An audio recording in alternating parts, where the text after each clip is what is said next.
Hi, this is Isabelle Litzler, Pléiade HC, the place to be to develop your skills and grow your potential. So today is the follow-up video of last week's video about networking. So once you met individuals in a networking event and you've added them up on LinkedIn, the second stage is really to manage your LinkedIn contacts and be able to get a phone or Skype contacts with them so that you can follow up the conversation and get more opportunities. So I want to give you 3 tips today on how to develop your network on LinkedIn or via email, let's say. So the first thing is really to remember when you met these individuals, if you had something in common, maybe if you talked about a particular topic, you really want to make your emails on LinkedIn or anywhere else. I always say LinkedIn because it's the main one for professional reasons. You always want to keep it as personal as possible. I mean, the worst would be to send the same email to everybody. So try to remember what you learned about this person, maybe something they liked and you liked. It could be a hobby, or so try to keep it personal and avoid at all costs to mention anything close to cover letter, resume, sending resumes, talking about a job search. I mean, at this stage, you're just a person connecting with another person still. You're still learning about them. You still want to get information. So the best thing would be really to keep it low key, and again, make sure that you avoid anything linked to a job search. It's hard because in my perspective, people want to get to the shortest point. So, you know, the job that they want is here and they want the closest and the shortest route to that stage, but it doesn't exist in networking. When I do a workshop on networking, I explain that you have the close network and the bigger network, and it can take months to get results. And this is why it's so important to keep it up your entire career, even more so when you're working, because you can't just imagine you meet someone on Monday and they give you a job opportunity on Tuesday. Could happen, but very unlikely. So it's something that's going to be nurtured over time. So contacts take time to nurture, to gain the trust, which is very important. So when you follow up on email, you want to keep it very light. So that's tip number 1. Don't mention anything about a job search or include any enclosures at this point. Tip number 2 is you want to make it something concrete. So you offer usually a 15-minute, or that's what I do. I offer a 15-minute Skype call with the individual just to find out a little bit more about them. So again, keep it low key, and offer also 3 different propositions in terms of timings. This way you avoid this whole what about 2 o'clock, then you reply what about 3, etc., and it's just never ending and it's just very time consuming.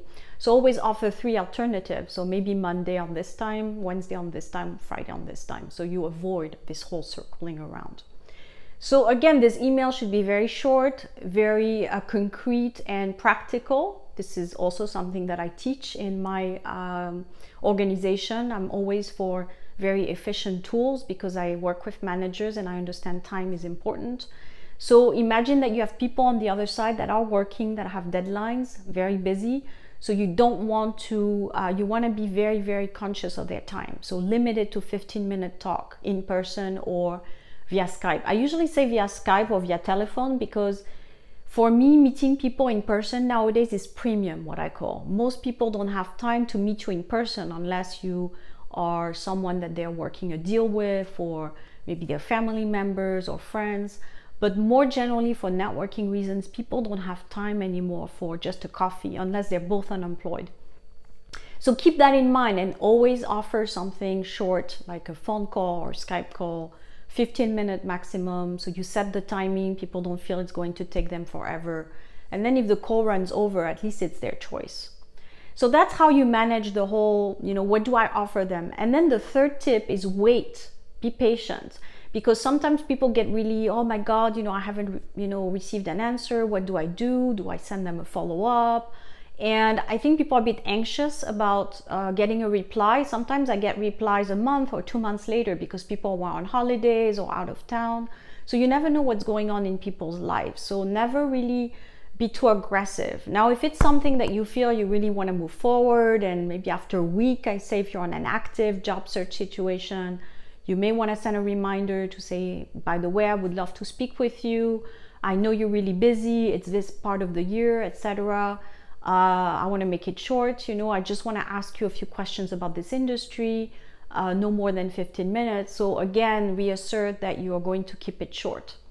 But then again, what I want to mention, and that will be the end of this video, is that you can't really make people do things. I mean, everyone is very individual and they have their own timelines, their own priorities. So there's no secret magic formula of getting people to reply to you. I mean, that just doesn't exist. And if someone says they have it, it just can't be real. I mean, there's no, okay, everyone is going to talk to you if you say this. And sometimes in marketing, people use templates, and sometimes I do get this email where I can see it's a template, and it's just horrible because it just looks so salesy and horrible. No one wants to reply to you. So keep it as personal as possible and as honest as possible. You know, I would not email people if you're not really connecting with them. You know, sometimes you meet people in events and you think, oh, they're great people, but you just don't connect. There's no chemistry.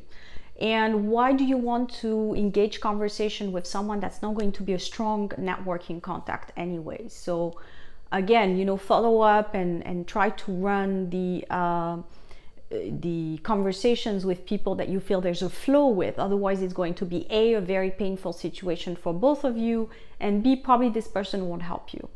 So don't try to push too hard, and always connect with people that are like-minded more than people based on titles and where they work. So I hope this was helpful. Next week will be about then what do you do once you're on the phone with these individuals. Thanks.